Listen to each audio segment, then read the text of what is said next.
strongly push quality and customer service here at our nursery.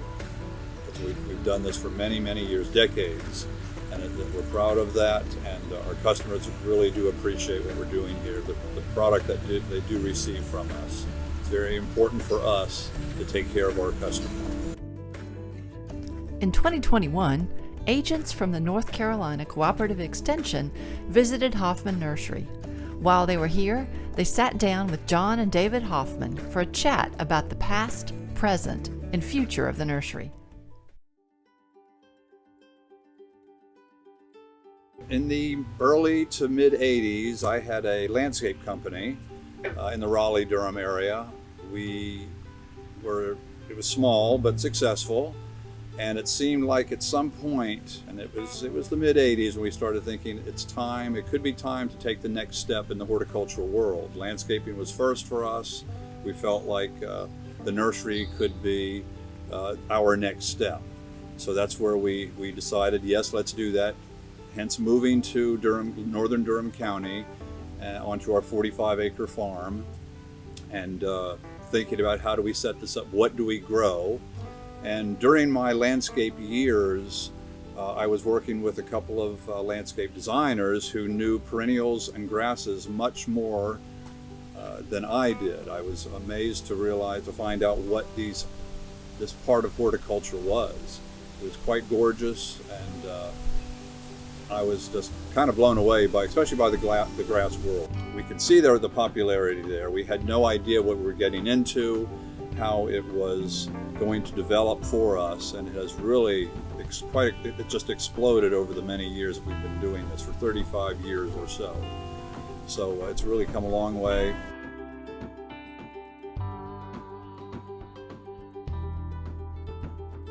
Grew up in the business, as you mentioned, starting from a young age. We were pulling weeds for chewing gum, and it was all fun at that point. But yeah, I ended up going to NC State for horticulture.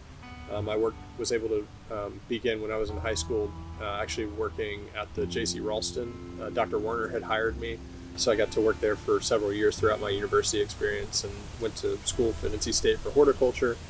And then from there, wasn't allowed to come back to the business right away, so I ended up going to work for a plant nursery that specialized in grasses, and that was located in Germany.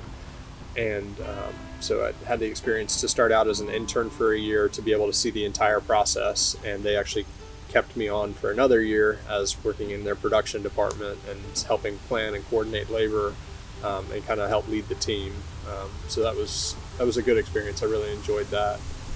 After that, I ended up coming back to the nursery to help out and work in various departments, and that was about the time that we had started started to build our gutter connect greenhouse. Mm-hmm. And I was taking on projects at that point. We had just decided to purchase a transplanting line for some of our plug production, and also climate controlled greenhouses and things like that. And so I was kind of at the beginning of getting those systems set up, and trying to help our team through the process and get our team trained up to be able to handle that.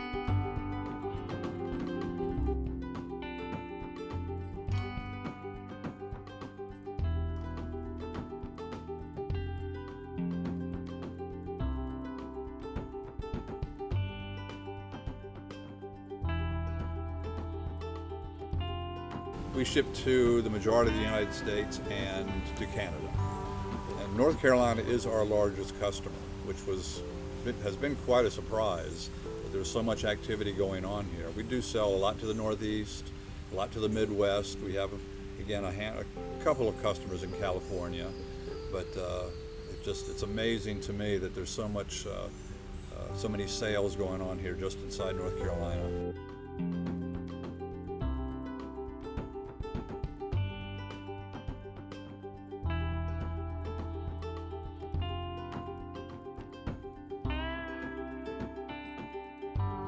Yes, we do have a handful of items that we do, and we're the only ones in the United States that have them. So we're working with, there's a famous designer in Holland, Piet Oudolf, and he has a collection of grasses and perennials, and we have his grasses here in the United States, and we're the only ones that have his grasses. So we're very close with Pete. We try to follow and make sure that just what's coming down the pike, we want to know. We'll get them into the country, trial them, and that's how it's working with, at least with Pete at this point. So we've got some others. There's a breeder in Belgium we work with. We have connections with South Korea. We're very excited about that. We met a grass producer over there at one of the local trade shows, East Coast trade show, and he came to visit us, so that was very exciting. So it's great to have these connections around the world.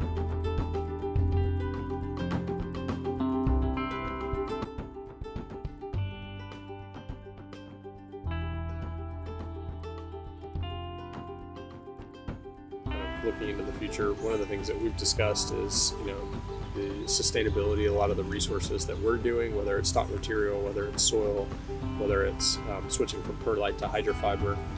Plastics is going to be a huge problem in our industry in the future. That's something that I've been looking at incredibly hard recently.